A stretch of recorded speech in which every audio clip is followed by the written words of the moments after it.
Good morning everyone. तो जैसा कि आप सभी लोग जान रहे हैं कि हम लोग यहाँ पे एक तो क्रैश कोर्स के जैसा यहाँ पे क्लासेस चला रहे हैं, लेकिन कहने का ये क्रैश कोर्स होता है। क्रैश कोर्स का मतलब एक वीडियो में हम लोग को उस चैप्टर को पूरा कंप्लीट करना होता है। लेकिन यहाँ पे मुझे जैसा पता चला है कि बहुत सारे स्टूडेंट ऐसे हैं जिनका पूरा सिलेबस ख़त्म नहीं हुआ था या फिर वो अच्छे से चैप्टर्स को समझ नहीं पाए थे।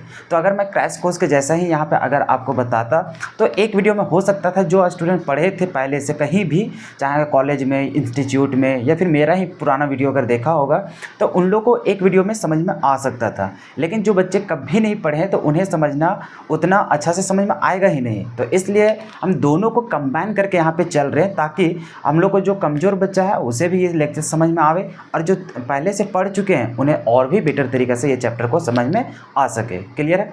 तो आज जो हम लोग शुरू करने वाले हैं वो इनऑर्गेनिक केमिस्ट्री का कोऑर्डिनेशन कंपाउंड चैप्टर शुरू करने वाले हैं, जो कि बहुत ही आसान चैप्टर है। लेकिन पता नहीं स्टूडेंट लोग को क्यों ये बहुत ही मतलब कि बोला जाए तो हार्ड लगने लगता है देखने के बाद। पता नहीं उन लोग से कोऑर्डिनेशन नंबर नहीं निकाला जा पाता है, फिर उन लोग से नहीं ऑक्सीडेशन स्टेट निकाल पाते हैं, और साथ ही साथ उसका नोमेनक्लेचर का तो छोड़ ही दीजिए बात, नोमेनक्लेचर उन लोग खुद लिख ही नहीं पाते हैं। तो इतना कठिन इस चैप्टर को मान लेते हैं कि ये बहुत ही बड़ा चैप्टर है। ऐसा नहीं है, हालांकि ये बड़ा चैप्टर था, लेकिन हम लोग पूरे डिटेल में नहीं जाएंगे। हम लोग सिर्फ और सिर्फ जैक बोर्ड को लेकर के ही यहाँ पे कदम रखने वाले हैं। जैक बोर्ड में सवाल कहाँ से आता है? सवाल आता है हम लोग को कोऑर्डिनेशन नंबर पूछता है, फिर हम लोग को पूछता है ऑक्सीडेशन स्टेट निकालने के लिए, फिर हम लोग को नोमेनक्लेचर पूछता है, जो कोऑर्डिनेशन साल्ट जो हम लोग को होता है कॉम्प्लेक्स साल्ट, उन लोग को हम लोग को पूरा क्या करना होता है, नोमेनक्लेचर लिखना है, आईयूपीएसी नेम।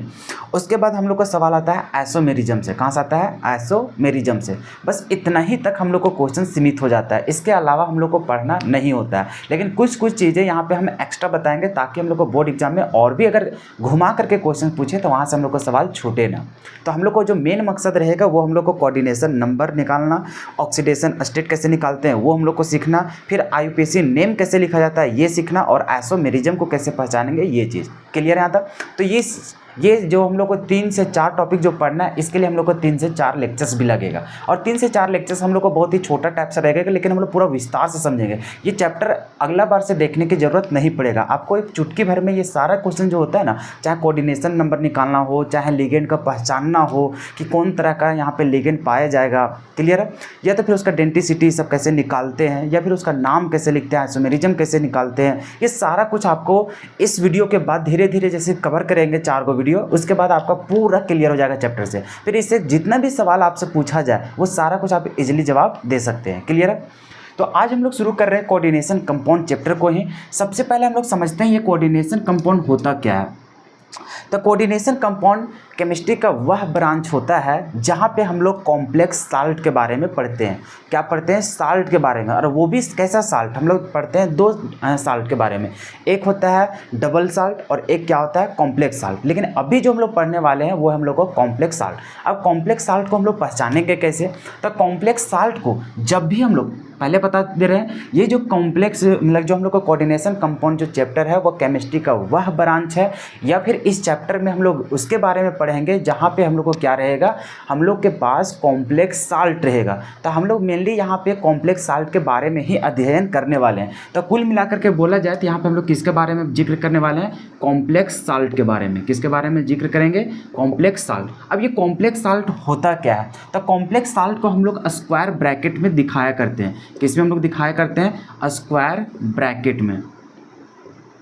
कहने का मतलब इसका अगर एग्जाम्पल को लिखा जाए तो एग्जाम्पल को देख सकते हैं, जैसे यहाँ पे K4 है और इधर हम लोग को स्क्वायर ब्रैकेट लिया हुआ है, अंदर हम लोग को कुछ कुछ चीज़ें लिखे हुए रहते हैं। तो जो भी कॉम्प्लेक्स साल्ट होता है उसको हम लोग इस प्रकार से दिखाया करते हैं। क्लियर है? तो कॉम्प्लेक्स साल्ट हम लोग तो जान गए कि कॉम्प्लेक्स साल्ट इसी प्रकार से कुछ हम लोग को दिखाई देते हैं। अब यही सब के बारे में हम लोग को जिक्र करना है इस चैप्टर में, इसलिए इस पूरे ब्रांच को हम लोग क्या बोलते हैं? कोऑर्डिनेशन कंपाउंड के नाम से जानते हैं। आगे चल के इसका कोऑर्डिनेशन केमिस्ट्री बोला जाता है। क्लियर? अब हम लोग को जानना है कि ये जो कॉम्प्लेक्स साल्ट होता है, ये कॉम्प्लेक्स साल्ट में हम लोग को क्या क्या देखने को मिलेगा, उसका रिप्रेजेंटेशन आखिर होता क्या है। जैसे कॉम्प्लेक्स साल्ट, जैसे हम लोग सिंपल साल्ट की अगर बात करेंगे, जैसे हम लोग पढ़ते हैं NaCl जो नमक होता है, ये सिंपल साल्ट होता है। तो इसमें देखते हैं कि एक मेटल होगा और एक हम लोग को क्या होगा, नॉन मेटल होगा। क्लियर है? हम लोग को बन जाता है और हम लोग को कुछ इसी प्रकार से दिखते हैं मॉलिक्यूल्स के जैसा, ठीक है, कंपाउंड के जैसा, मतलब कि हम लोग को आयनिक कंपाउंड यहाँ पे दिख जाता है। लेकिन जब हम लोग देखते हैं यहाँ पे क्या चीज़, डबल साल्ट, तो डबल साल्ट हम लोग को क्या होता है, ऐसा ही हम लोग को छोटा छोटा, जैसे कि हम लोग साल्ट की बात करते हैं, जैसे यहाँ पे ले लेते हैं MgCl2 हो गया, उसी तरह से हम लोग कुछ भी ले लेते हैं जैसे NaCl हो गया। तो इस प्रकार से हम लोग को छोटे छोटे जितने भी साल्ट होते हैं उसका कम्बिनेशन होता है, लेकिन उसमें हम लोग इक्विमोलर में मतलब बराबर बराबर मोल में सभी को कंबाइन करते हैं, उससे मिलने वाला जो साल्ट होता है उसको बोलते हैं डबल साल्ट। खैर हम लोग को डबल साल्ट जानना नहीं है, हम लोग को जानना है क्या चाहिए, कॉम्प्लेक्स साल्ट के बारे में जानना है, जिसको हम लोग बोलते हैं किस प्रकार से उसको। तो यहाँ पर भी हम लोग को छोटे छोटे क्या रहेंगे, साल्ट से मिलने के ही मतलब मिलने से ही बनता है, लेकिन यहाँ पे इक्वल नंबर ऑफ मोल्स के मिलने से नहीं मिलता है, बल्कि यहाँ पे हम लोग अगर 1 मोल ले रहे हैं तो एक 4 मोल लेते हैं, एक 6 मोल ले रहे हैं, इस प्रकार से। लेकिन जब हम लोग डबल साल्ट की बात करते हैं तो हम लोग इक्विमोलर, अगर ये भी 1 मोल ले रहे हैं तो वो भी कितना लेना पड़ेगा, 1 मोल। लेकिन हम लोग को डबल साल्ट नहीं पढ़ना है, हम लोग किसके बारे में पढ़ रहे हैं, हम लोग को पढ़ना है कॉम्प्लेक्स साल्ट। कॉम्प्लेक्स साल्ट में हम लोग जानते हैं कि जो छोटे छोटे मॉलिक्यूल होते हैं, छोटे छोटे जो हम लोग को कंपाउंड होते हैं, आयनिक कंपाउंड, या फिर डायरेक्टली बोल सकते हैं हम लोग जो सिंपल साल्ट होते हैं, वही सब के कम्बिनेशन करने के बाद एक लार्ज कंपाउंड का निर्माण होता है, जिसको हम लोग बोलते हैं क्या चीज, मतलब कि कॉम्प्लेक्स साल्ट। लेकिन कॉम्प्लेक्स साल्ट में देखते हैं तो यहाँ पे हम लोग को बॉन्ड की अगर बात करेंगे कि किस तरह का वहाँ पे बॉन्ड बनाया जाता है, तो यहाँ पे 2 तरह का बॉन्ड हमें दिखाई देता है कॉम्प्लेक्स साल्ट में। कौन कौन दिखाई देता है, तो यहाँ पर हमें दिखाई देता है आयनिक बॉन्ड। क्या क्या दिखाई देता है, एक दिखाई देता है आयनिक बॉन्ड, और दूसरा हम लोग को दिखाई देता है यहाँ पे कोऑर्डिनेशन बॉन्ड। क्या चीज दिखता है, कोऑर्डिनेट बॉन्ड दिखाई देता है यहाँ पे। तो अगर कभी कभी जिक्र अगर कर दिया जाए कि जो कॉम्प्लेक्स साल्ट होते हैं तो उसमें किस तरह का बॉन्ड पाए जाते हैं, तो उसमें 2 तरह के बॉन्ड दिखाई देते हैं, एक हम लोग को आयनिक बॉन्ड होता है, एक हम लोग को क्या होता है, कोऑर्डिनेट बॉन्ड यहाँ पे पाया जाता है। क्लियर है यहाँ तक। अब यहाँ पे अगर ये चीज़ हम लोग देख लिए तो अब इसका रिप्रेजेंटेशन के आखिर, जैसे सिंपल साल्ट की बात करते थे तो हम लोग देख लिए ना, जैसे कि NaCl होता है या फिर हम लोग को MgCl2 हो गया, इसी प्रकार से हम लोग दिखाते हैं क्या चीज़, साल्ट को। तो हम लोग का सवाल यहाँ पे आ गया कि बताइए यहाँ पे कि जो कॉम्प्लेक्स साल्ट होता है वो किस प्रकार से दिखाई देता है। तो कॉम्प्लेक्स साल्ट कुछ इस प्रकार से दिखाई देता है। क्लियर है। इसी प्रकार से कई एग्जाम्पल हम लोग ले सकते हैं, जैसे कि हम लोग ले लेते हैं यहाँ पे, मान के चलो K2 ले लिए, या फिर हटा देते हैं इसको, हम लोग ले लेंगे यहाँ पर स्क्वायर ब्रैकेट में, और यहाँ पे मान के चलो कोबाल्ट ले लिए, यहाँ पर हम लोग NH3 ले लिए, यहाँ पर Cl ले लिए, और इधर हम ले लिए Cl2। तो इस प्रकार से भी हम लोग को दिखाई देगा।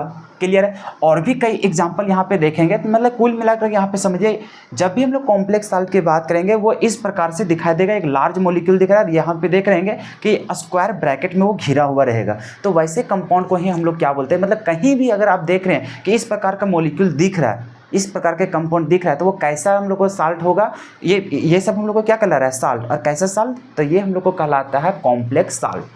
और कॉम्प्लेक्स साल्ट इसलिए बोलते हैं क्योंकि यहाँ पे हम लोग को कोऑर्डिनेट बॉन्ड के थ्रू यहाँ पे क्या बनता है, ये कंपाउंड बनता है, इसलिए इसका नाम दिया गया है क्या चाहिए, कॉम्प्लेक्स साल्ट। क्या चाहिए दिया गया है, कॉम्प्लेक्स साल्ट। अब इसके बारे में धीरे धीरे जानेंगे, इसका रिप्रेजेंटेशन क्या जान रहे हैं, इसका रिप्रेजेंटेशन कि जो कॉम्प्लेक्स साल्ट होता है उसका रिप्रेजेंट हम लोग कैसे करते हैं। तो सबसे पहले देखिए हम लोग को कुछ इस प्रकार से दिखाई देगा। ठीक है, सबसे पहले हम लोग को देखना है कि स्क्वायर ब्रैकेट, क्या चीज़ देखना है यहाँ पे, स्क्वायर ब्रैकेट।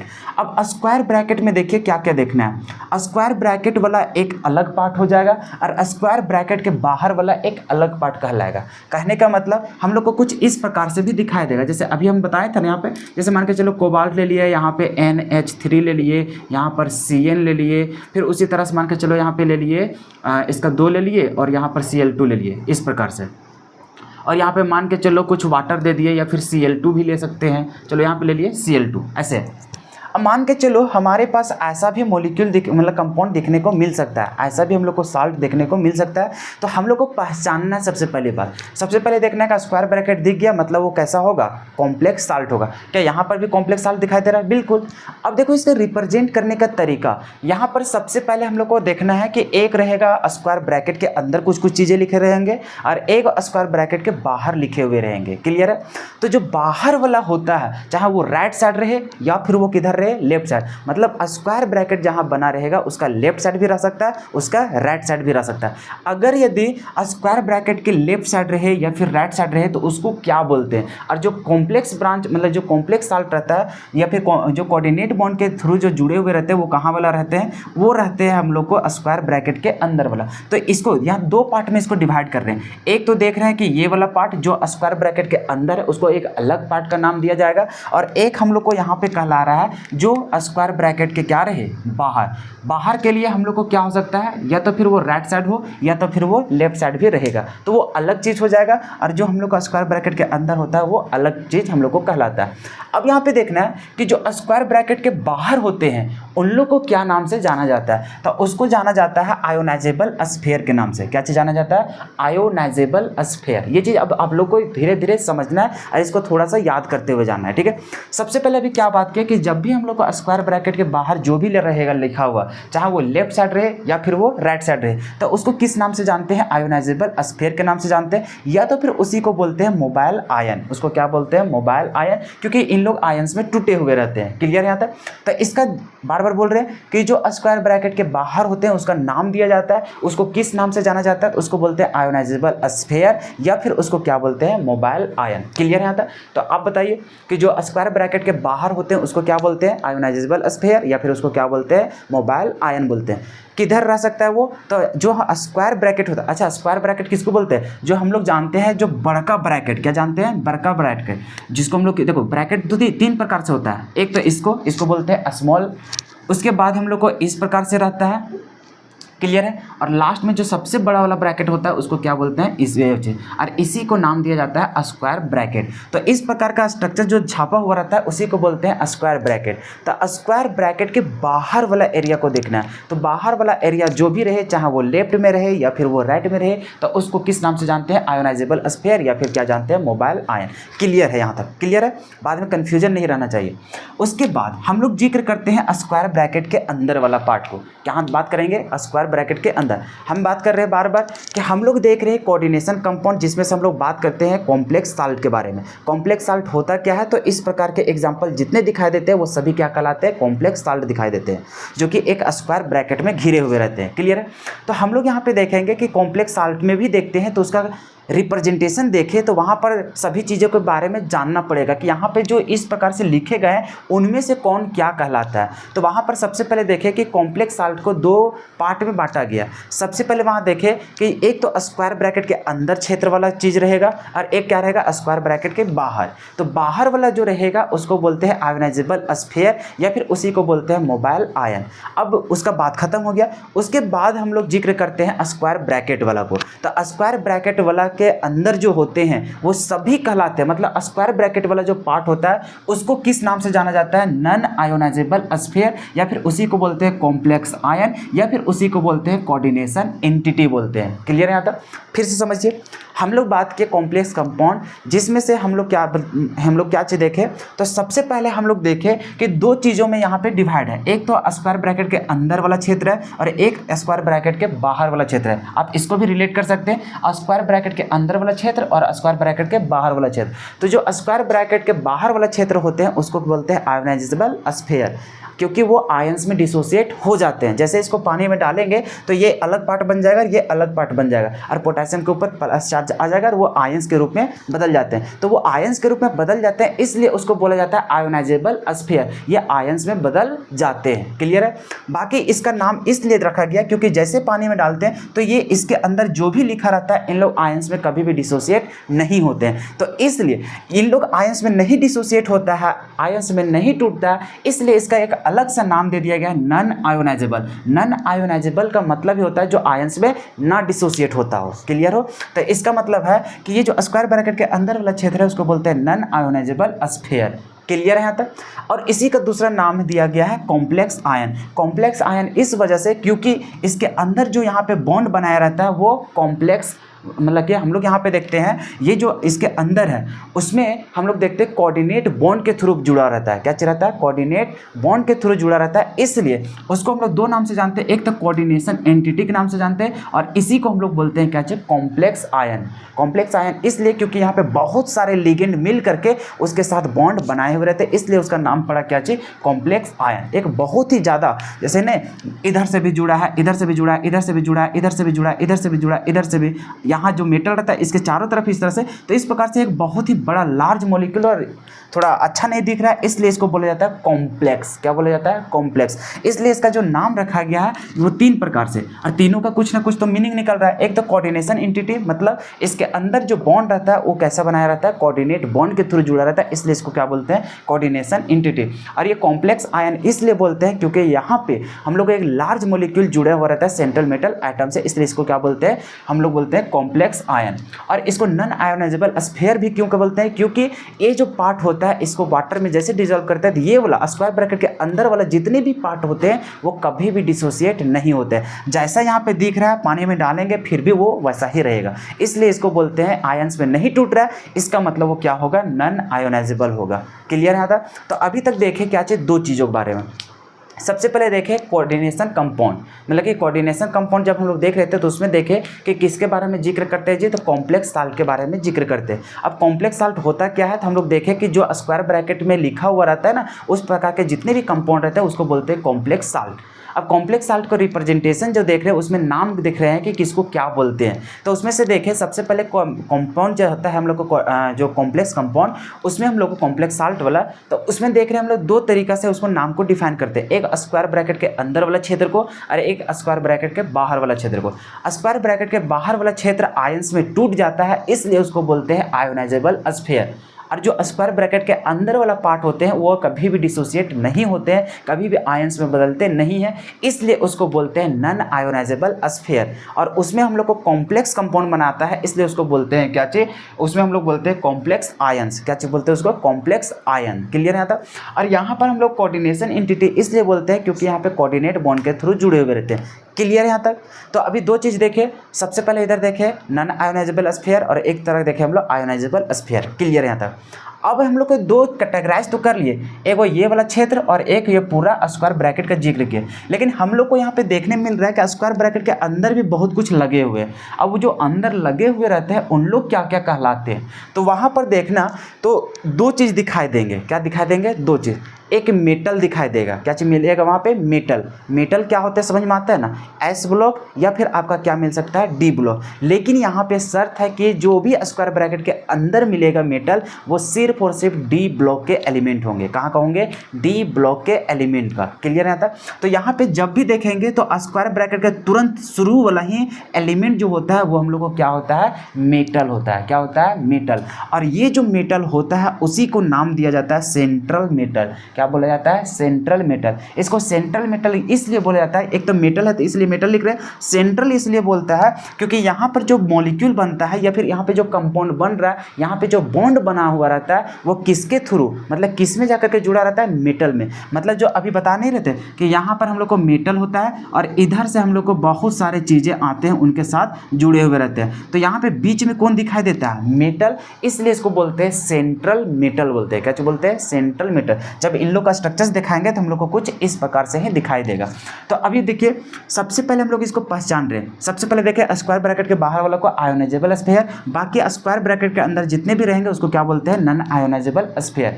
अब स्क्वायर ब्रैकेट के अंदर भी कुछ चीज़ें होते हैं, उन्हें हम लोग को जानना है। तो सबसे पहले जाने कि जैसे स्क्वायर ब्रैकेट स्टार्ट होगा उसके तुरंत शुरू वाला ही एलिमेंट हम लोग को क्या रहता है? मेटल। और वो मेटल को हम लोग क्या बोलते हैं? सेंट्रल मेटल बोलते हैं। क्या बोलते हैं? Central metal. इसके अलावा जितना चीज़ भी यहाँ पे लिखा हुआ रहेगा वो सभी के सभी क्या कहलाएंगे? लिगेंड कहलाएंगे। मेटल देखना है, मेटल के अलावा जितना चीज़ भी लिखा रहे, चाहे 1 गो रहे, 2 गो रहे, 10 गो रहे, 20 गो रहे, चाहे कुछ भी रहे, वो सभी के सभी क्या कहलाएंगे? लिगेंड कहलाएंगे। क्या कहलाएंगे? लिगेंड। अब ये लिगेंड होता क्या है, इसको लिगेंड ही क्यों बोलते हैं, ये सारा कुछ हम लोग धीरे धीरे समझेंगे। सेंट्रल मेटल समझ में आ गया। इसको सिर्फ नाम को जान रहे हैं, स्ट्रक्चर्स को पहले पहचान रहे हैं कि सबसे पहले देखेंगे कॉम्प्लेक्स साल्ट दिखा। कॉम्प्लेक्स साल्ट में देखते हैं कि स्क्वायर ब्रैकेट दिखेगा। स्क्वायर ब्रैकेट वाला अंदर में जितने भी पार्ट होते हैं या स्क्वायर ब्रैकेट वाला पार्ट को बोलते हैं क्या चाहिए? Non ionisable sphere. और स्क्वायर ब्रैकेट के बाहर वाला जो भी रहता है उसको बोलते हैं आयोनाइजेबल स्फीयर। इसलिए बोलते हैं आयोनाइजेबल क्योंकि वो आयंस में डिसोसिएट हो जाता है, और इधर वाला को नॉन आयोनाइजेबल इसलिए बोल रहे हैं क्योंकि इन लोग आयंस में डिसोसिएट नहीं होता है। उसके अंदर भी देखें पार्ट को देखने के लिए तो यहाँ पे एक मेटल दिखाई देगा, वो मेटल डी ब्लॉक का एलिमेंट होता है। तो ये मेटल का नाम बोला जाता है सेंट्रल मेटल। क्या बोलते हैं यहाँ पे? Central metal. उसके अलावा यहाँ पे जितनी भी चीज़ लिखे हुए रहेंगे, चाहे वहाँ पे क्लोराइड रहे या फिर वहाँ पे अमोनिया रहे, चाहे कुछ भी रहे, वो सभी के सभी का नाम क्या हो जाता है? लिगेंड हो जाता है। जैसे कि इस स्ट्रक्चर्स में भी आपको समझाया जा सकता है। सबसे पहले देखिए, अगर यहाँ पे देखें, इसको नाम देखेंगे तो इसको हम लोग क्या बोलेंगे? आयोनाइजेबल स्फीयर, क्योंकि ब्रैकेट के बाहर है। बाकी ये जो पूरे पार्ट है, ये पूरे पार्ट को क्या बोलेंगे? Non ionisable sphere. उसके बाद स्क्वायर ब्रैकेट के अंदर वाला को डिवाइड कर रहे हैं, मतलब उसमें पार्ट को जान रहे हैं। तो सबसे पहले देखिए कि पहले ही देखेगा स्क्वायर ब्रैकेट के तुरंत बाद, तो ये भी क्या दिखाई दे रहा है? कोबाल्ट। और कोबाल्ट क्या है? मेटल। और ये मेटल को हम लोग नाम देते हैं क्या चीज़? Central metal. क्या चीज़ बोलते हैं इसको? सेंट्रल मेटल का नाम से जानते हैं। उसके अलावा यहाँ पे जितने दिखाई देंगे, जैसे NH3 है, CN है, Cl2 है, तो यहाँ पर जो भी लगा हुआ रहेगा वो बाकी जितनी भी चीज़ वहाँ पे जुड़े रहेंगे मेटल के साथ, वो सभी के सभी लिगेंड कहलाते हैं। क्या कहलाते हैं? लिगेंड। और लिगेंड कैसे लिखते हैं? LIGAND। इसको क्या बोलते हैं? लिगेंड। क्या बोलते हैं? लिगेंड। अभी तक समझ में आ गया सर? टेंशन मत लीजिए। हम लोग क्या देखेंगे? स्क्वायर ब्रैकेट के अंदर दो चीज़ दिखेगा, एक तो मेटल दिखेगा और मेटल के अलावा जो भी रहेगा उसको एक अलग ग्रुप का बांध दिया जाता है। सबसे पहले मेटल को क्या बोलेंगे? Central metal. उसके अलावा जो भी चीज़ वहाँ पे लिखा हुआ रहेगा सभी को सभी क्या नाम से जाना जाएगा? लिगेंड के नाम से। इसका मतलब यहाँ पे जो ये वाला है, ये वाला है और ये वाला, सभी का सभी को हम लोग क्या बोलेंगे? लिगेंड बोलेंगे। क्या चीज़ बोलेंगे? लिगेंड। क्लियर है यहाँ तक? चलो, अब यहाँ पे एक नंबर दिखाई देगा, जैसे CN तो है, इसको बोलते हैं साइनाइड। और साइनाइड के कितना यहाँ पे लिया गया? नंबर। कितना है नंबर यहाँ पे? 6। अब ये 6 यहाँ पे जो भी नंबर लिखा हुआ रहेगा, क्या लिखा रहेगा? नंबर। तो इस प्रकार के जो भी नंबर रहेगा लिखा हुआ, वो सभी क्या कहलाएंगे? Coordination number. उसको क्या बोलते हैं? Coordination number. अब ये कोऑर्डिनेशन नंबर क्या होता है धीरे धीरे हम लोग समझेंगे। लिगेंड क्या होता है धीरे धीरे समझेंगे। क्लियर है यहाँ तक? बाकी ऑक्सीडेशन स्टेट सब क्या होता है, वो सब कुछ हम लोग धीरे धीरे समझेंगे। क्लियर है? सबसे पहले इसका जो स्ट्रक्चर्स होता है, मतलब इस तरह का जो फॉर्मूला होता है, या फिर जो डबल साल्ट मतलब कि कॉम्प्लेक्स साल्ट जो होते हैं, उसको हम लोग यहाँ पे डिफाइन कर रहे हैं कि आखिर वो किस प्रकार से दिखता है। और दिखता है तो उसका जो पार्ट होते हैं वो किस किस नाम से जाने जाते हैं। अब वो होता क्या है उसके बारे में तो धीरे धीरे हम लोग पढ़ेंगे। क्लियर है? उम्मीद है पूरा स्ट्रक्चर्स के बारे में समझ में आ गया होगा। क्या क्या देखे? सबसे पहले हम लोग देखें डबल्स, मतलब किसके बारे में? कॉम्प्लेक्स साल्ट के बारे में। कॉम्प्लेक्स साल्ट में दो तरह के बॉन्ड होते हैं, एक आयनिक बॉन्ड और क्या मिलता है हम लोग को? कोऑर्डिनेट बॉन्ड मिलता है। क्लियर है यहाँ तक? अब यहाँ पर देख रहे हैं, सबसे पहले बार इसको पहचानेंगे कैसे कॉम्प्लेक्स साल्ट में? वहाँ पे क्या दिखेगा हम लोग को? Square bracket. और स्क्वायर ब्रैकेट को कैसे दिखाते हैं हम लोग? तो इस प्रकार से दिखाते हैं, मतलब कि बड़ा वाला जो ब्रैकेट होता है उसी को बोलते हैं स्क्वायर ब्रैकेट। और इस प्रकार का कभी भी कंपाउंड दिखा, उसको आंख मूंद करके बोल देना कि वो कैसा हम लोग को? कॉम्प्लेक्स साल्ट है। क्लियर है? अब कॉम्प्लेक्स साल्ट को दिखाते कैसे है? तो दिखाते हैं हम लोग कुछ इस प्रकार से, जो है एक स्क्वायर ब्रैकेट के अंदर कुछ लिखा हुआ रहता है, स्क्वायर ब्रैकेट के बाहर कुछ लिखा हुआ रहता है। बाहर वाला लेफ्ट साइड भी रह सकता है, राइट साइड भी रह सकता है। क्लियर है? तो अब जो बाहर रहता है उसको बोलते हैं आयोनाइजेबल स्फीयर, अंदर वाला पूरे पार्ट को बोलते हैं नॉन आयोनाइजेबल स्फीयर। उसके बाद इसके अंदर भी कुछ कुछ चीज़ें लिखे हुए रहते हैं, जिसमें से एक मेटल होता है, मेटल को बोलते हैं सेंट्रल मेटल। अब यहाँ पे बाकी उसके अलावा जो भी चीज़ लिखा हुआ रहता है वो सभी कहलाते हैं लिगेंड। और लिगेंड के बगल में जो यहाँ पे नंबर लिखा हुआ रहता है वो नंबर को क्या बोलते हैं? कोऑर्डिनेशन नंबर बोलते हैं। क्लियर है यहाँ तक? चलो, अब हम लोग देखते हैं, जैसे हम लोग अभी तक क्या देखें? सबसे पहले देखें हम लोग कॉम्प्लेक्स साल्ट के बारे में। क्या देखें?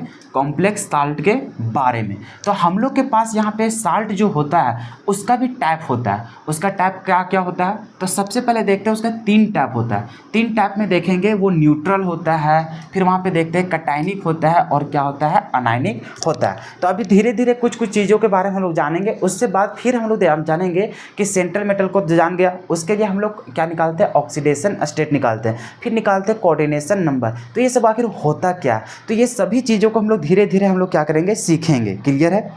सबसे पहले देखिए, आपके पास टेलीग्राम में एक नोट्स आज भेज देंगे, ठीक है?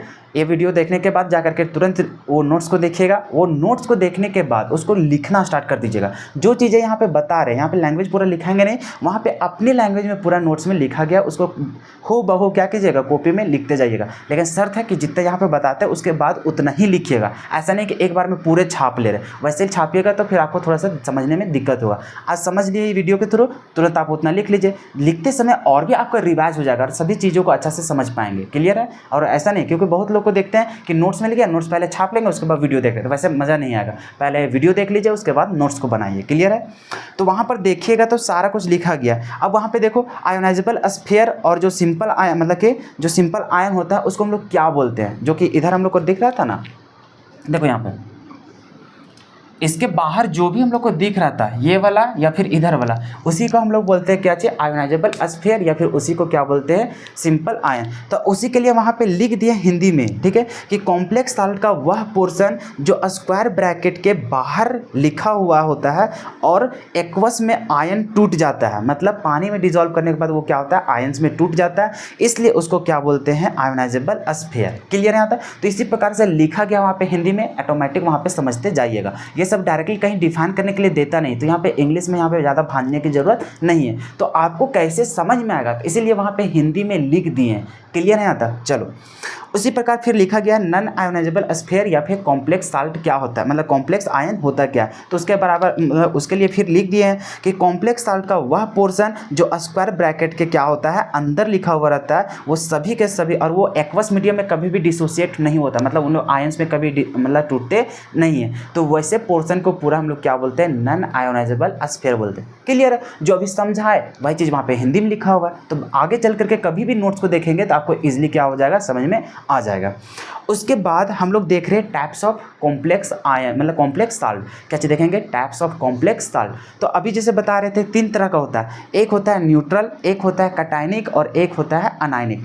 अब क्या होता है कटायनिक, अनायनिक और हम लोग को मतलब कि न्यूट्रल, वो सभी चीज़ों को अभी एक एक करके यहाँ पे क्या कर रहे हैं, जिक्र करने जा रहे हैं। क्लियर है? तो सबसे पहले इसका हम लोग देखेंगे टाइप्स ऑफ कॉम्प्लेक्स सॉल्ट। तो इसका टाइप कितना दिखता है, तो हम लोग को 3 गो दिखता है। कितना दिखता है? 3 गो। सबसे पहले हम लोग को दिखता है न्यूट्रल।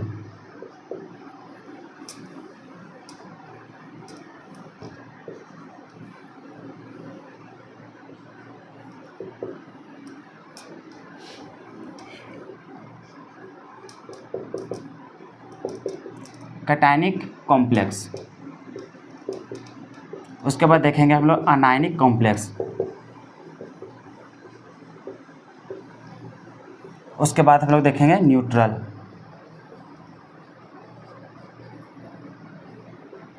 क्लियर है?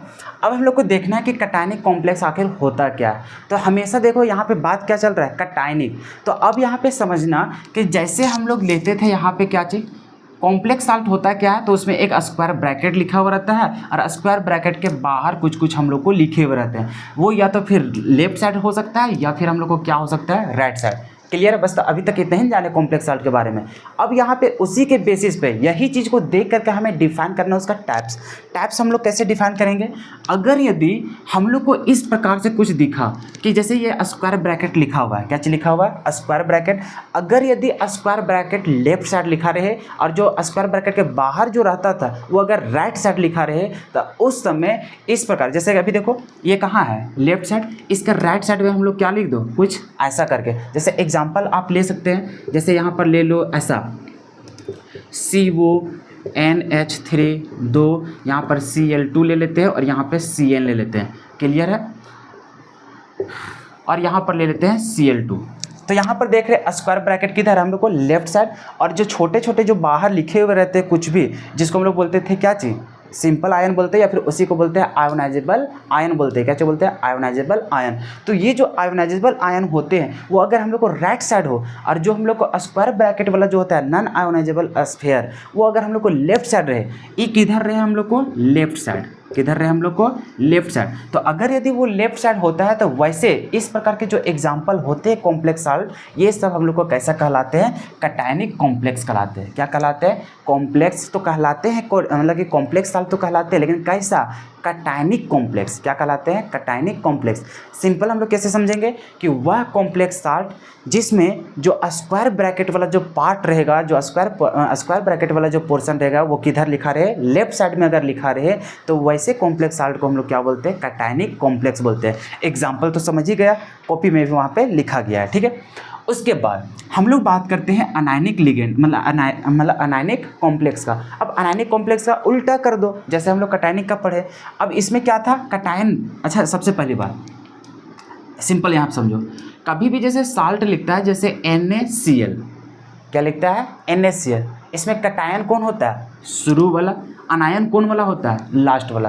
तो कभी भी अगर कटायन या फिर अनायन का जिक्र करे तो उस समय हमेशा ध्यान देना कि जो पहले लिखा हुआ रहता है उस पोर्शन को क्या बोलते हैं, कटायन, और जो लास्ट में लिखा रहता है उसको क्या बोलते हैं, अनायन। तो उसी प्रकार से इस एग्जाम्पल में देखो, शुरू वाला पोर्शन किधर है, लेफ्ट साइड, और लेफ्ट साइड वाला शुरू वाला को हम लोग क्या बोलते हैं, कटायन। तो इसलिए इस पूरे पोर्शन को हम लोग क्या बोल रहे हैं, कटायनिक कॉम्प्लेक्स बोल रहे हैं। क्या बोल रहे हैं, कटायनिक कॉम्प्लेक्स। और अगर यदि ये हम लोग को लेफ्ट साइड लिखा, मतलब राइट साइड लिखा रहता है तो उसको हम लोग क्या बोलते हैं, अनायनिक कॉम्प्लेक्स। तो अगर हम लोग को अनायनिक कॉम्प्लेक्स का एग्जांपल बोला जाए तो इसके लिए जैसे अभी एग्जांपल नहीं लिया गया था K4, या यहाँ पे क्या लिखा गया था, कुछ भी ले लो, जैसे Fe हो गया, और यहाँ पर ले लो Cn, और यहाँ पर ले लो 6।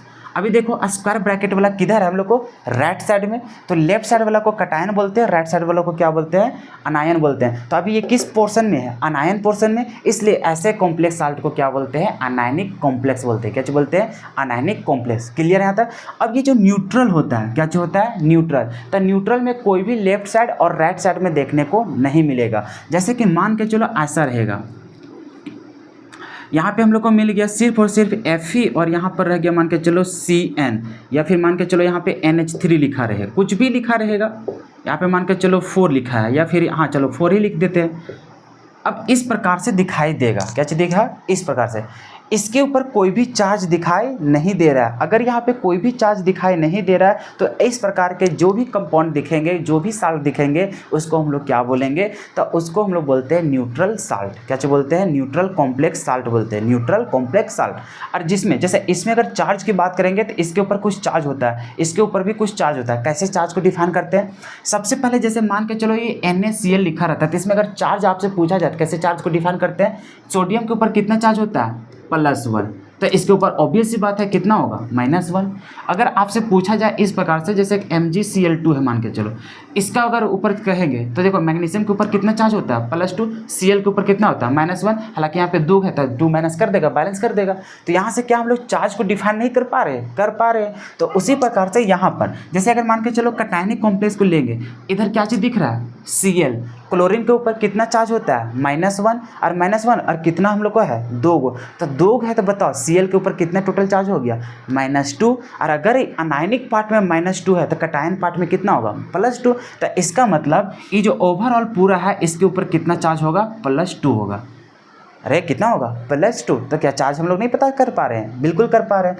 उसी प्रकार यहाँ पर देखो पोटेशियम कितना है, 4 गो, और पोटेशियम के ऊपर कितना चार्ज होता है, +1। कितना होता है, +1। अगर +1 दिखाई दिया हम लोग को तो पता है, और यहाँ पे है कितना, 4 गो, तो 4 इंटू कितना करेंगे, +1, तो कितना हो जाएगा, +4। अगर इधर वाला के ऊपर मतलब कटायन के ऊपर कितना, +4, तो अनायन के ऊपर कितना होगा, -4। इसके ऊपर कितना होगा, -4 होगा। उसी प्रकार से यहाँ पर देखो न लेफ्ट साइड है न राइट साइड, तो इसके पास कोई भी चार्ज दिख रहा है क्या, नहीं। तो इस प्रकार के जो हम लोग को कॉम्प्लेक्स दिखाई देता है इसको क्या बोलते हैं, न्यूट्रल। अगर इसको हटा देंगे फिर भी यहाँ पे क्या होगा, इसके ऊपर तो चार्ज रहेगा कितना, -4। तो जहाँ पे अगर नेगेटिव दिख गया, स्क्वायर ब्रैकेट के ऊपर नेगेटिव दिखा, या तो फिर स्क्वायर ब्रैकेट हम लोग को राइट साइड में है, लेफ्ट साइड में हम लोग को कुछ चीज़ लिखा हुआ रहे, तो उस समय भी उसको क्या बोलेंगे, अनायनिक। क्या बोलेंगे, अनायनिक। और वही चीज़ अगर मान के चलो यहाँ पे साइड में कुछ नहीं लिखा हुआ है, लेकिन उसके बगल में यहाँ पे +2 या फिर +1 +3 कुछ भी लिखा रहे, अगर इसके ऊपर चार्ज प्लस में है तो उसको बोलेंगे कटायनिक पार्ट, और अगर उसके ऊपर नेगेटिव में लिखा है तो उसको बोलेंगे अनायनिक पार्ट। क्लियर है, मतलब अनायनिक कॉम्प्लेक्स। और जिसके पास कोई भी चार्ज ना हो तो उसको क्या बोलते हैं, न्यूट्रल। अगर ऐसा चार्ज लिखा हुआ रहे तब ठीक है, और नहीं लिखा रहेगा तो यहाँ पे कटायन को कैसे पहचानेंगे, जो लेफ्ट साइड लिखा रहे और राइट साइड में कुछ और लिखा रहे, राइट साइड में कुछ रहेगा, जैसे मान के चलो Cl2 था, इसमें हम लोग को ये राइट साइड रहेगा, और लेफ्ट साइड में कुछ लिखा रहे, जैसे हम लोग को K4 था। उम्मीद है कि आप समझ चुके होंगे अभी तक कि जैसे कॉम्प्लेक्स साल्ट को कैसे पहचानते हैं कि वो कटायनिक है या फिर अनायनिक है या फिर वो न्यूट्रल है। क्लियर है आता है। कटायनिक को कैसे पहचानेंगे, या तो फिर वो जो स्क्वायर ब्रैकेट है उसके ऊपर पॉजिटिव चार्ज रहे, या तो फिर स्क्वायर ब्रैकेट वाला पोर्शन लेफ्ट साइड रहे और राइट साइड में कौन रहे, सिंपल वाला रहे। क्लियर है आता है। तो वैसे भी हम लोग पहचान लेते हैं कटायनिक। उसी तरह से अनायनिक का पोर्शन, अगर हम लोग स्क्वायर ब्रैकेट के ऊपर नेगेटिव चार्ज लिखा रहे कुछ भी, तब भी उसको बोलेंगे अनायनिक। या तो फिर जो हम लोग को जो स्क्वायर ब्रैकेट वाला पार्ट था वो हम लोग को राइट साइड लिखा रहे और लेफ्ट साइड कुछ और भी लिखा रहे, तो उस समय उसको भी क्या बोलेंगे, अनायनिक लिगेंड मतलब अनायनिक कॉम्प्लेक्स बोलेंगे। और जिसके ऊपर कुछ भी चार्ज ना हो और वहाँ पे लेफ्ट और राइट में भी कुछ ना लिखा रहे तो उसको हम लोग क्या बोलते हैं, न्यूट्रल कॉम्प्लेक्स बोलते हैं। क्या बोलते हैं, न्यूट्रल कॉम्प्लेक्स। उम्मीद है कि अभी तक आप समझ चुके होंगे कि जो कॉम्प्लेक्स साल्ट होता है उसके कितने टाइप का होते हैं और किसको कैटायनिक बोलते हैं, किसको अनायनिक बोलते हैं, किसको न्यूट्रल बोलते हैं। अधिकांश बच्चा यहाँ पे पहचान ही नहीं पाता कि कौन कैटायनिक वाला होगा कॉम्प्लेक्स और कौन होगा अनायनिक वाला कॉम्प्लेक्स। चलिए एक बार आपका भी IQ टेस्ट कर लेते हैं, ठीक है। चलिए, क्योंकि अधिकांश बच्चे यही फंस जाता है और अभी अगर ये सब पहचानने नहीं आएगा तो आपसे एकदम नहीं बनेगा नोमेनक्लेचर, क्योंकि IUPAC नेम जब भी लिखने जाइएगा तो वहाँ पे कैटायनिक और अनायनिक पार्ट को पहचानने आना चाहिए, क्योंकि अधिकांश वहाँ पे मेटल का नाम जब लिखना होता है सेंट्रल मेटल आइटम का तो उसमें जाकर के हर एक बच्चा गलती कर ही देता है। क्यों? क्योंकि उसे पता ही नहीं है कि कौन कैटायनिक है कौन अनायनिक पार्ट में है, ये डिसाइड ही नहीं कर पाता। चलिए आपसे भी यहाँ पे पूछ लेते हैं ना, थोड़ा सा चेक कर लेते हैं।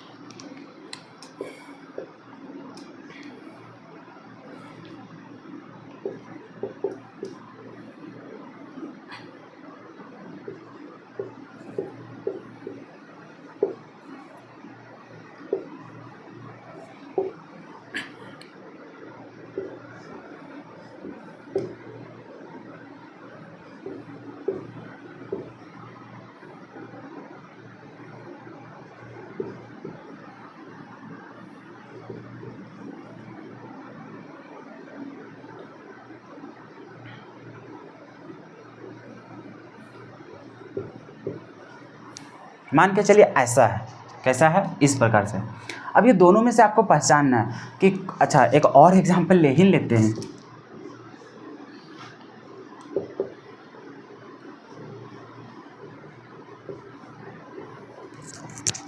चलिए अब ये तीनों में से बताना है कि कौन किस प्रकार का एग्जाम्पल दिखाई दे रहा है। क्या सभी के सभी कॉम्प्लेक्स साल्ट है, पहले ये डिसाइड कर लीजिए।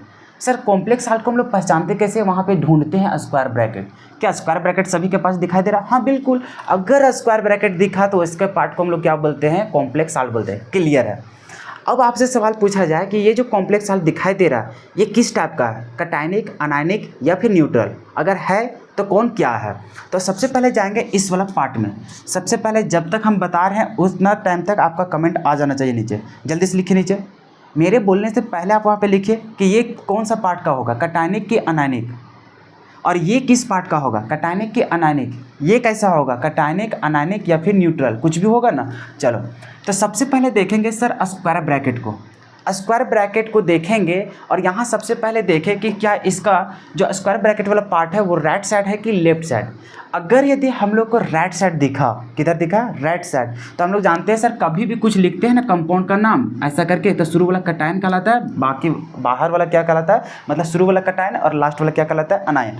उसी प्रकार से इसको, और ये अलग पार्ट है, इसको बोलेंगे कैटायन, इसको क्या बोलेंगे, अनायन। तो अभी स्क्वायर ब्रैकेट कौन सा क्षेत्र में है, राइट साइड, मतलब उसको क्या बोलेंगे, अनायन वाला पार्ट में। तभी बोलेंगे ये कैसा कोऑर्डिनेशन है, मतलब कैसा हम लोग को कॉम्प्लेक्स साल्ट है, अनायनिक है। कैसा है, अनायनिक। अनायनिक कैसे पता करें, क्योंकि वो राइट साइड में लिखा हुआ है। कहाँ लिखा हुआ है, राइट साइड में। तो अभी बोलेंगे कि ये कैसा एग्जाम्पल है हम लोग को, अनायनिक। उम्मीद है कि समझ में आ रहा होगा। अगर इसका पूछे तब सर सबसे पहले देखेंगे कि जो स्क्वायर ब्रैकेट है वो किधर लिखा हुआ है, राइट साइड लिखा हुआ है कि लेफ्ट साइड। तभी देखिए इधर कुछ लिखा हुआ है, उसका किधर लिखा हुआ है, लेफ्ट साइड। क्या इसके इधर कुछ और लिखा हुआ है क्या, नहीं। अगर इधर कुछ नहीं लिखा है तो सबसे पहले यही आ गया, और पहले आ गया तो उसको हम लोग क्या बोलते हैं, कैटायनिक। क्या बोलते हैं, कैटायनिक। मतलब ये पूरे जो हम लोग को कोऑर्डिनेशन, या फिर डायरेक्टली बोलो ये जो पूरे जो कॉम्प्लेक्स साल्ट है ये हम लोग को किस क्षेत्र में है, कैटायन में। इसलिए इसको बोलते हैं क्या चीज़, कैटायनिक कॉम्प्लेक्स बोलते हैं। इसको क्या बोलते हैं, कैटायनिक कॉम्प्लेक्स बोलते हैं। क्लियर है।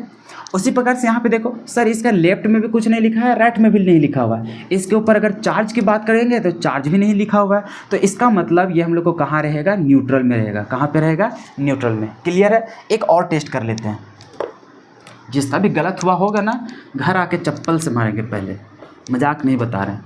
इतना टाइम से आप लोग को कैटायनिक, अनायनिक और न्यूट्रल के बारे में बात कर रहे हैं, फिर भी अगर आप कंफ्यूज हुए होंगे या फिर आप गलत लिखे होंगे कमेंट में तो पक्का आज मार खाएंगे आप। अच्छा ऐसा अगर कुछ ले लिया जाए, मान के चलो यहाँ पे स्क्वायर ब्रैकेट है, इसका लेफ्ट राइट में कुछ नहीं लिखा है और यहाँ पर अगर +2 लिखा है उसी प्रकार से यहाँ पे कुछ नहीं लिखा हुआ राइट लेफ्ट में, लेकिन इसके ऊपर -3 लिखा हुआ है, ऐसा करके। अब बता तो ये किस प्रकार का, सबसे पहले बताओ कि क्या ये कोऑर्डिनेशन हम लोग को कंपाउंड होगा कि नहीं, मतलब कि हम लोग को कॉम्प्लेक्स साल्ट होगा कि नहीं? बिल्कुल होगा। कैसे? स्क्वायर ब्रैकेट दिख गया। अरे यहाँ पे कुछ लिख नहीं रहे हैं, इसका मतलब ये नहीं कि कुछ हो नहीं होगा। अभी सिर्फ स्ट्रक्चर्स की बात कर रहे हैं। मान चलो यहाँ पे कुछ लिखा होगा उसके अंदर, लेकिन यहाँ पे देख रहे हैं स्क्वायर ब्रैकेट के ऊपर क्या है, +2 है, इसके ऊपर क्या है, -3। अगर यहाँ पे चार्ज आ जाए, क्या इसमें भी हम लोग डिफाइन कर रहे थे कटायन अनायन? बिल्कुल कर रहे थे कि अगर यदि इसके ऊपर स्क्वायर ब्रैकेट के ऊपर क्या रहे, +2 +3 कुछ भी मतलब पॉजिटिव चार्ज रहे, तो उस समय भी इसको क्या बोलते हैं, कटायनिक बोलते हैं। क्या बोलते हैं? कटायनिक बोलते हैं। क्लियर है? उसी प्रकार से अगर यहाँ पे नेगेटिव चार्ज दिखा तो उस समय इसको क्या बोलेंगे, अनायनिक वर्ड। क्या बोलेंगे? अनायनिक। क्लियर है? तो अनायनिक को पहचानने का 2 तरीका, या तो फिर उसके ऊपर क्लियरली दिख जाए नेगेटिव चार्ज, या तो फिर उसको देखना है कि वो राइट साइड लिखा हुआ रहना चाहिए। उसी प्रकार अगर हम लोग को कटायनिक देखना है तो या तो फिर वो लेफ्ट साइड हो, या फिर उसके ऊपर कैसा चार्ज हो, पॉजिटिव। और न्यूट्रल के लिए कोई दिक्कत नहीं है, उसके ऊपर 0 रहेगा। क्या रहेगा? 0 चार्ज। क्लियर है? तो अगर यदि हम लोग समझ चुके हैं अभी तक कि कौन किस टाइप का कोऑर्डिनेशन, मतलब कि हम लोग को कॉम्प्लेक्स साल्ट होता है, तो अब धीरे धीरे इसका टाइप्स भी खत्म हो गया। नोट्स में भी जाइएगा तो उसी प्रकार से लिखा हुआ है, जो PDF में हम जो भेजे हैं या फिर वहाँ पे जो भेज दिया गया है टेलीग्राम में, आप जाकर के वहाँ पे चेक कीजिएगा, तो पूरी ऐसा ही हम लोग को लिखा गया है। क्लियर है? उसके बाद हम लोग जानते हैं लिगेंड के बारे में। सबसे पहले देखो 2 चीज़ का बात कर रहे थे, जब उसका डिफाइन किए थे रिप्रेजेंटेशन, तो वहाँ पर क्या क्या आया। सबसे पहले देखें, एक था आयोनाइजेबल स्फीयर, एक था नॉन आयोनाइजेबल स्फीयर।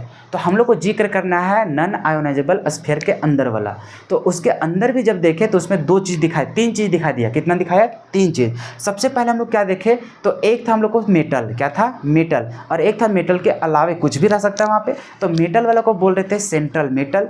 उसके अलावा जितना भी था सभी को नाम दे दिए थे, क्या चाहिए, लिगेंड। क्या बोले थे? लिगेंड। अब सवाल रहा वो लिगेंड आखिर होता क्या है।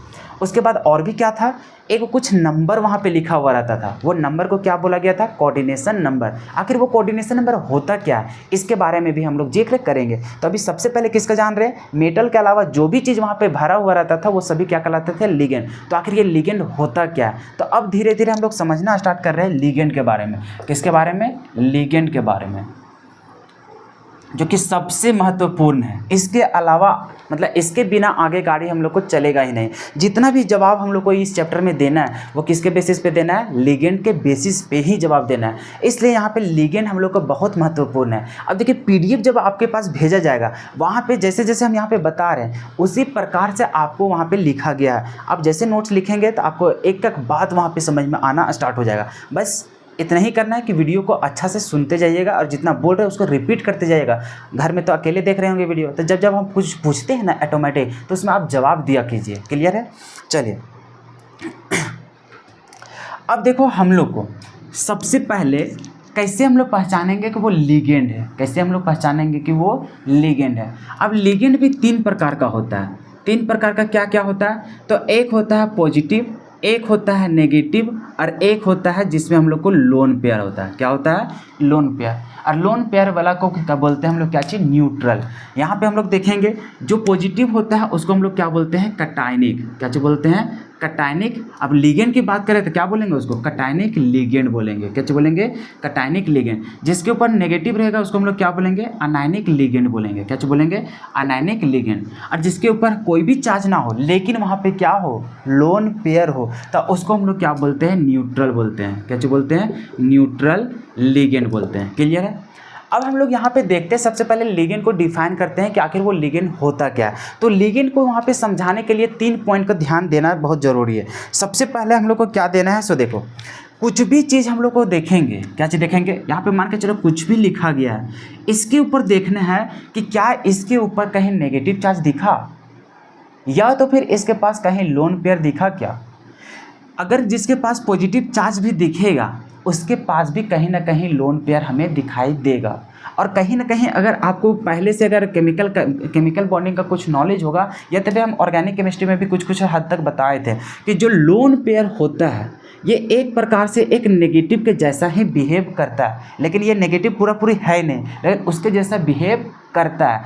इसका कहने का मतलब नेगेटिव किसके ऊपर अटैक करता है, पॉजिटिव के ऊपर, और ये लोन पेयर भी किसके ऊपर अटैक करता है, पॉजिटिव के ऊपर। बताए थे कि जो नेगेटिव होता है या फिर लोन पेयर होता है उन लोग क्या होते हैं, इलेक्ट्रॉन रिच होते हैं, अमीर होते हैं। अब अमीर होते हैं तो इन लोग का कैपेसिटी है कि अपना इलेक्ट्रॉन दूसरे को शेयर कर सके। क्या कर सकते हैं, अपना इलेक्ट्रॉन किसी को डोनेट कर सकते हैं या फिर किसी को साझा कर सकते हैं। तो अगर जो इसके पास भी इलेक्ट्रॉन हो या तो फिर हम लोग को क्या हो, नेगेटिव चार्ज। नेगेटिव चार्ज का मतलब भी क्या होता है, उसमें लोन पेयर के जैसा ही वहाँ पे 2 इलेक्ट्रॉन प्रेजेंट होते हैं।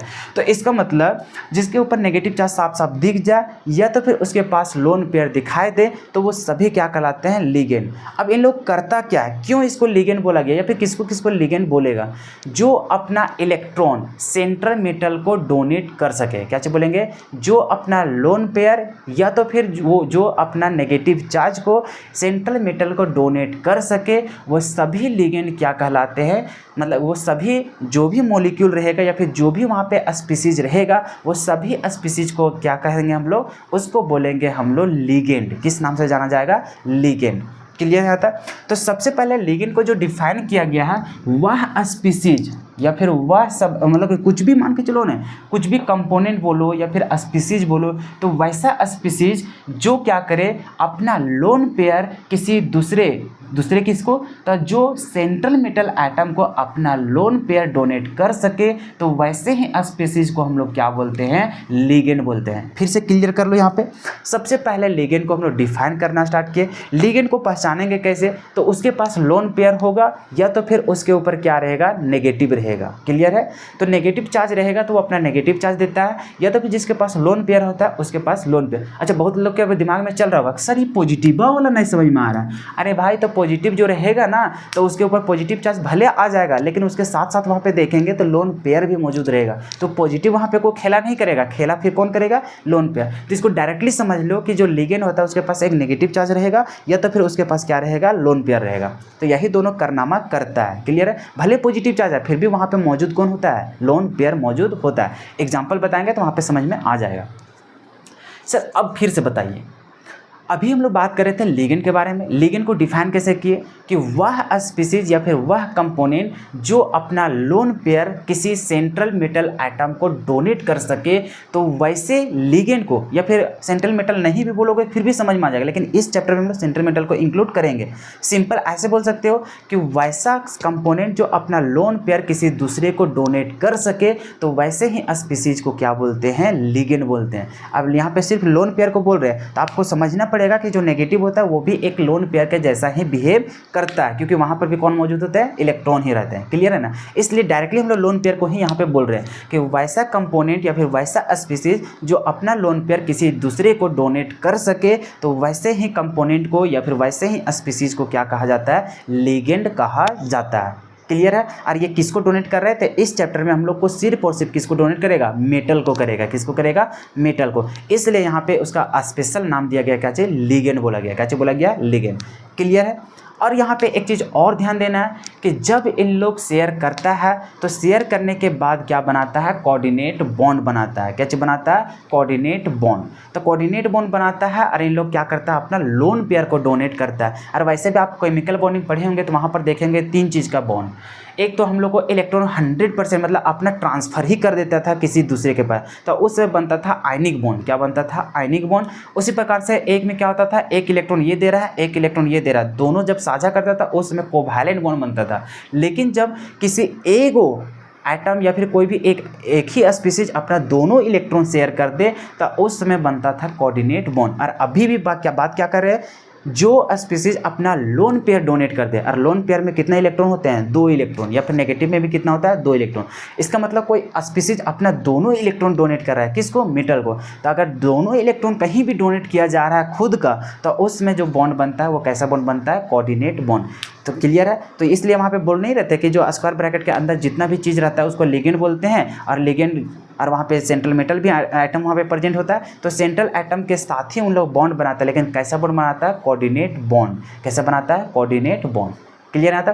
तो अभी तक सर समझ में आ गया कि लिगेंड क्या होता है। लिगेंड उसी को बोलेंगे जो अपना लोन पेयर किसी दूसरे को क्या करे, या फिर यहाँ पे डायरेक्टली बोलो कि जो अपना लोन पेयर को किसी सेंट्रल मेटल एटम को डोनेट कर सके, डोनेट तो करेगा, लेकिन क्या चीज़, लोन पेयर, जिसके पास कैपेसिटी है अपना लोन पेयर डोनेट करने का, चाहे वो नेगेटिव से दे या फिर उसके पास पहले से मौजूद रहे क्या चीज़, लोन पेयर। तो अरे नेगेटिव को भी हम लोग बोल रहे हैं लोन पेयर, इसको बार बार कन्फ्यूजन में मत रखना, ठीक है ना, क्योंकि बहुत लोग कन्फ्यूज हो जाता है, सर हम लोग लोन पेयर ना देखेंगे, यहाँ पर तो लोन पेयर है ही नहीं है, यहाँ पर तो नेगेटिव चार्ज है, तो यहाँ पे नेगेटिव चार्ज को भी एक लोन पेयर के जैसा ही हम लोग क्या करेंगे, ट्रीट करेंगे। बात को समझ रहे हैं? एक मिनट,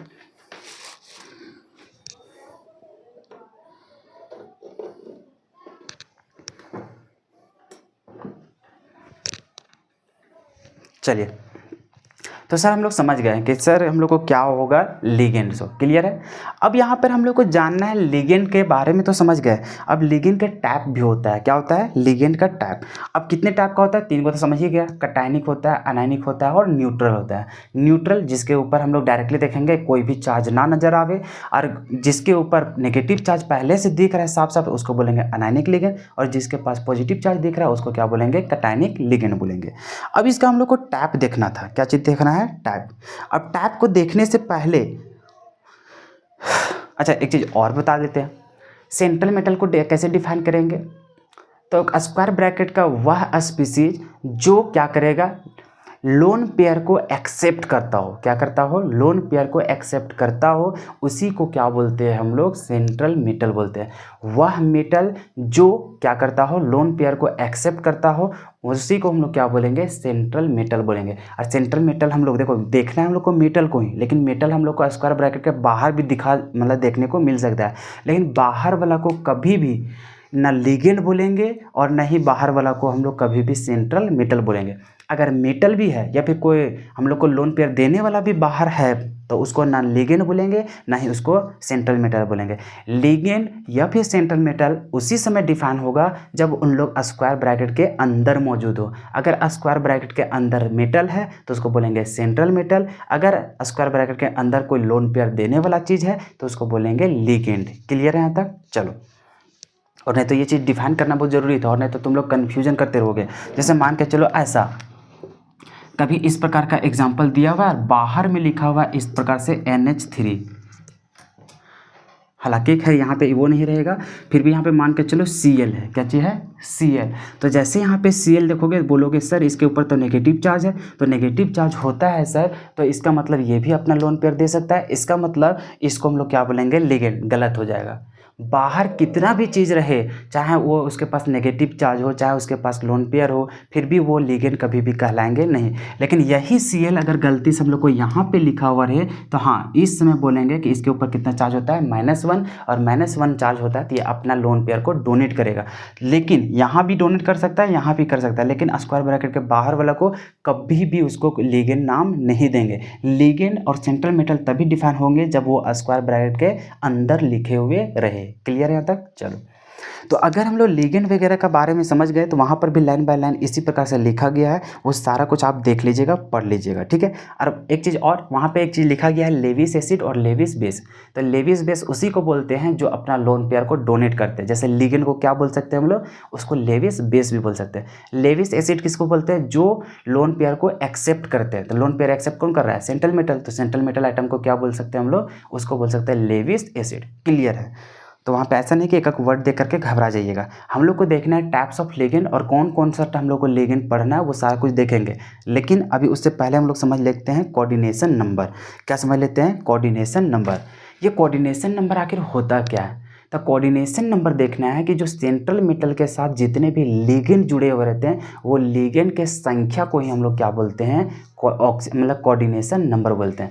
कहने का मतलब कोऑर्डिनेशन नंबर, देखो कोऑर्डिनेशन नंबर, कोऑर्डिनेशन कहाँ से आया, कोऑर्डिनेट बॉन्ड से। तो कोऑर्डिनेट बॉन्ड कौन बना रहा है, लिगेंड।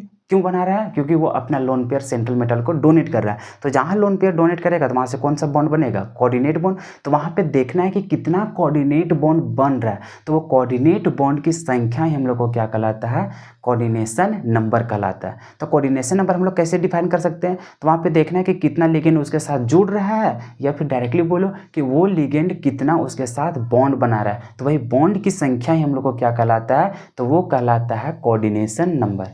क्लियर है यहाँ तक? और वो जो संख्या दिख रहा था वो संख्या बता रहा था इसी प्रकार से, जैसे यहाँ पे था ना, जैसे वहाँ पे देख रहे होंगे तो Fe लिखा हुआ था और यहाँ पर हम लोग को Cn लिखा हुआ था और इसके बगल में यहाँ पे 6 लिखा हुआ था। तो ये जो 6 है बता रहा है कि साइनाइड कितना बार जुड़ रहा है इसके साथ, 6 को जुड़ रहा है। तो कितना बॉन्ड बनाया होगा, 6 को। तो इसका मतलब 6 को Cn उसके साथ जुड़ रहा है, तो वहाँ पे कितना बॉन्ड बनाया होगा, 6 को। इसलिए कोऑर्डिनेशन नंबर कितना हो गया, 6। तो इसलिए वो जो नंबर होता है, नंबर को हम लोग क्या बोलते हैं, कोऑर्डिनेशन नंबर बोलते हैं। क्लियर है यहाँ तक, ठीक है। उसके अलावा हम लोग सेंट्रल मेटल को भी जान गए, कोऑर्डिनेशन नंबर को भी समझ गए, लेकिन कोऑर्डिनेशन नंबर अभी निकालना भी है। तो निकालने का तरीका कुछ होता है, वो धीरे धीरे हम लोग जब लिगेंड वगैरह के बारे में जब पूरा सीख जाएंगे उसके बाद उसको हम लोग निकालना सीखेंगे। क्लियर है। पहले देख लेता हूँ वीडियो कितना लंबा बना है। चलो, उसके बाद वहाँ पे आता है ऑक्सीडेशन नंबर। ऑक्सीडेशन नंबर बताता है किसी भी एटम के ऊपर या फिर किसी भी मॉलिक्यूल के ऊपर जो चार्ज होता है उसी को, और वो जो चार्ज निकालते हैं वो किसी एटम के ऊपर निकालते हैं। और यहाँ पर जो हम लोग ऑक्सीडेशन स्टेट जो निकालने वाले हैं वो सेंट्रल मेटल के लिए निकालेंगे। किसके लिए, सेंट्रल मेटल के लिए। आप तो क्लास 11 में पढ़ ही चुके होंगे कि से हम लोग को कोऑर्डिनेशन नंबर मतलब ऑक्सीडेशन नंबर कैसे निकालते हैं। सो जैसे कि पोटेशियम इस सब के ऊपर कितना होगा, +1, Cl इस सब के ऊपर कितना होगा, -1, ऑक्सीजन के ऊपर कितना होता है, -2। ये सारा कुछ आपको जानकारी है। यहाँ पर जो ऑक्सीडेशन स्टेट जो निकालना है या फिर ऑक्सीडेशन नंबर जो निकालना है वो निकालना है किसी सेंट्रल एटम का। और यहाँ पे जो कोऑर्डिनेट बॉन्ड जो मतलब यहाँ पे जो कॉम्प्लेक्स साल्ट देख रहे हैं इसमें सिर्फ और सिर्फ एक ही हम लोग को मेटल देखने को मिलेगा जो स्क्वायर ब्रैकेट के अंदर लिखा हुआ रहेगा। बाहर वाला मेटल का कोई भी लेना देना नहीं है। बाहर वाला मेटल का जो चार्ज होता है वो हम लोग पहले जान रहे हैं, वही यहाँ पर भी रहता है। लेकिन अंदर जो लिखा हुआ रहता है वो डी ब्लॉक के एलिमेंट होते हैं और डी ब्लॉक का कभी भी सेम नहीं हो सकता, वो वैरी करते रहता है टाइम टू टाइम। उसके साथ कितना कोऑर्डिनेट बॉन्ड बना है, कितना लिगेंड उसके साथ जुड़ा है, उसी के अकॉर्डिंग उसका चार्ज भी वहाँ पे बदलते रहता है। तो हम लोग को इसमें पता करना होगा कि कितना उसका ऑक्सीडेशन नंबर है। तो ऑक्सीडेशन नंबर निकालने के लिए हम लोग तरीका सीखेंगे। अब यहाँ पर सबसे पहले समझिए कि ऑक्सीडेशन नंबर होता क्या है। तो जो सेंटर और ऑक्सीडेशन नंबर निकालेंगे किसके लिए, सेंट्रल मेटल एटम के लिए। तो उस सेंट्रल मेटल एटम के पास कितना चार्ज है, वही चार्ज को जो कैलकुलेट करते हैं उसी को बोलते हैं ऑक्सीडेशन स्टेट या फिर ऑक्सीडेशन नंबर। और ये ऑक्सीडेशन नंबर बताता क्या है कि उसके साथ कितना लिगेंड जुड़ा हुआ है। तो जितना जुड़ाएगा उतना उसके ऊपर क्या होगा, चार्ज भी होगा। क्लियर है यहाँ तक। तो वो चार्ज कैसे निकालते हैं वो धीरे धीरे हम लोग समझेंगे। तो ऑक्सीडेशन नंबर समझ गए, कोऑर्डिनेशन नंबर समझ गए, लिगेंड समझ गए, सेंट्रल मेटल एटम समझ गए। फिर हम लोग देखें नॉन आयोनाइजेबल स्फीयर क्या होता है, आयोनाइजेबल स्फीयर क्या होता है। फिर हम लोग समझे कॉम्प्लेक्स साल्ट। क्लियर है। अभी तक इतना ही देखें। कॉम्प्लेक्स साल्ट 3 प्रकार के, कैटायनिक, अनायनिक और लिगेंड। कैसे पहचान करेंगे वो सारा कुछ समझ गए। अब हम लोग लिगेंड के बारे में पढ़ रहे थे। तो लिगेंड भी 3 प्रकार का होता है, एक होता है कैटायनिक, एक होता है अनायनिक और एक होता है न्यूट्रल। अब ये किस तरह का होते हैं लिगेंड, क्या मतलब किसको किसको लिगेंड बोलेंगे, लिगेंड का कितने एग्जाम्पल हैं, वो सारा कुछ हम लोग देखने वाले हैं। लेकिन वीडियो थोड़ा लंबा हो गया तो कोशिश करते हैं कि आज पहले बेसिक टर्म्स को आप पहले सीखिए। कल से जो हम लोग बात करेंगे वो टाइप्स ऑफ लिगेंड की बात करेंगे। और टाइप्स ऑफ लिगेंड किस प्रकार का है उसको किस तरह से हम लोग याद करेंगे, क्योंकि लिगेंड का नाम याद करना बहुत ज़रूरी है और इसको याद करने का तरीका भी आप लोग को बता दिया जाएगा। ठीक है। तो उम्मीद है कि आज का जो चैप्टर्स का जो इंट्रोडक्शन पार्ट था वो सारा कुछ आपको समझ में आया होगा।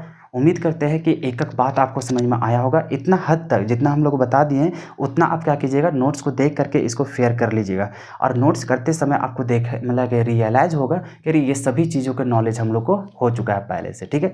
इसी प्रकार से हम लोग आसान तरीक़ों से ही क्या करेंगे, इस चैप्टर को पूरा कंप्लीट कर देंगे। जितना आपको ये चैप्टर से डराया गया था ये हकीकत में उतना डरावना चैप्टर है नहीं, बहुत ही ईजी चैप्टर है। ठीक है। बस आप लोग लगातार हमसे जुड़े हुए रहिए। वीडियो पसंद आता तो वीडियो को लाइक कीजिए, अपने दोस्तों के साथ ज़रूर से ज़रूर शेयर कीजिए। ठीक है। तो फिर मिलते हैं हम लोग नेक्स्ट लेक्चर में, तब तक के लिए जय हिंद।